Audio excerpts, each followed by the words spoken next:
हिमाचल में बाहरी राज्यों से आने वाले पर्यटक वाहनों पर परिवहन विभाग द्वारा सितंबर माह से टैक्स लगाया गया है, जिससे बाहरी राज्यों के ऑपरेटर प्रदेश में गाड़ियां नहीं भेज रहे हैं।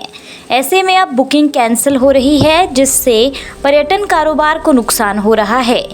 इससे कारोबारियों की मुश्किलें बढ़ गई हैं और होटल एसोसिएशन ने सरकार से टैक्स बढ़ाने के फैसले को वापस लेने की मांग की है। होटल एसोसिएशन के अध्यक्ष मोहिंदर सेठ ने बताया कि सरकार द्वारा 5,000 प्रतिदिन का टैक्स लगाने से पर्यटकों की संख्या में काफी फर्क पड़ा है। बाहरी राज्यों से ग्रुप में पर्यटक हिमाचल आते हैं, लेकिन टैक्स लगाने से गुजरात व महाराष्ट्र के ट्रैवल एजेंट ने हिमाचल का बाइकआउट कर दिया है। आने वाले फेस्टिव सीजन में भी इसका बहुत ज्यादा फर्क पड़ने वाला है। क्या बोले होटल एसोसिएशन के अध्यक्ष मोहिंदर सेठ, सुनिए विस्तार से। देखिए, अभी ऑक्यूपेंसी कम है।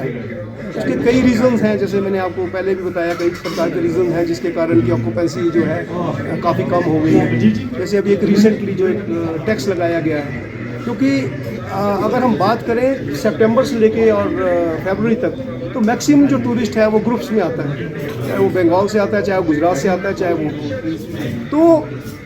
वो इतना ज़्यादा टैक्स है 6,000 rupees per day on a tempo traveller.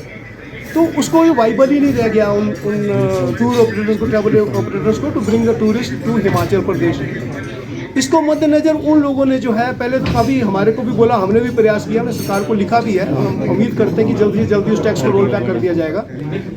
पर एज ऑन डेट जो है गुजरात के जो ट्रैवल एजेंट्स हैं, महाराष्ट्र के हैं, उनको हिमाचल को बाइकआउट कर दिया है, which is very very unfortunate. और इसका जो नुकसान होने वाला है, अभी बंगाल का जो सीज़न है दुर्गा पूजा में तो होने ही वाला है, मगर गुजरात उसके बाद जो नवरात्रि हॉलीडेज़ के लिए आते हैं और हनीमून कपल्स आते हैं उनके, तो इसमें बहुत ज़्यादा जो है सरकार को भी नुकसान होगा और हमारी इंडस्ट्री को भी नुकसान होगा।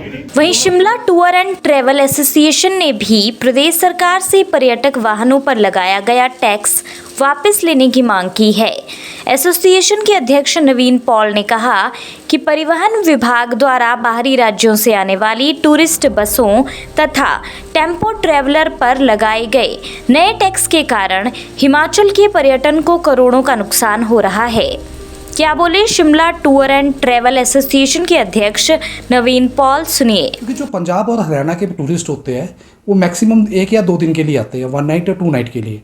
जो गुजरात के टूरिस्ट है, महाराष्ट्र के टूरिस्ट है, बंगाल के टूरिस्ट है, वो 8 से 10 दिन घूमने आते हैं और पूरा हिमाचल घूम के जाते हैं। और वो वॉल्यूम टूरिस्ट है, मतलब एक नहीं आता है, 10, 15, 20, 25, 50, 100 आदमी एक साथ घूमने आते हैं ग्रुप्स में। तो वो लोग जो है अभी हिमाचल की जितनी हमारी टैक्सीज़ है, हिमाचल में टेम्पो ट्रैवलर है, टैक्सी 1 लाख से 70-80 हज़ार से 1 लाख टैक्सीज़ है। उसके अलावा हमें बाहर की टैक्सियों की भी ज़रूरत पड़ती है सीज़न के अंदर। हज़ारों लाखों टैक्सी हैं जो बाहरी राज्य से भी आती है। तो जितने भी बाहर के ट्रैवल एजेंट हैं वो बाहरी राज्यों से भी टैक्सी लेते हैं।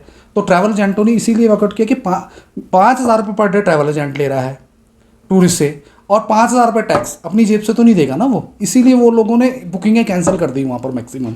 अगर वो 10 दिन के लिए घूमने आ रहा है तो उसको 5,000 के हिसाब से 50,000 रुपये टैक्स देना पड़ेगा। अब इसमें कितनी सच्चाई है, इसमें मिसअंडरस्टैंडिंग है, इस तरह का हुआ है नहीं हुआ, वो अभी हमें सरकार से बात करनी है। क्योंकि सरकार कुछ पता लगा है कि सरकार कह रही है कि हमने 12 सीट और 13 सीट में टैक्स नहीं लगाया है, ये टैक्स जो लगा बड़ी बसों पे लगा है। अगर बड़ी बसों पे भी लगा है तो 5,000 रुपये पर डे बहुत ज़्यादा है। हिमाचल और देश दुनिया से जुड़ी हर बड़ी अपडेट के लिए बने रहिए EWN24 news, choice of Himachal के साथ।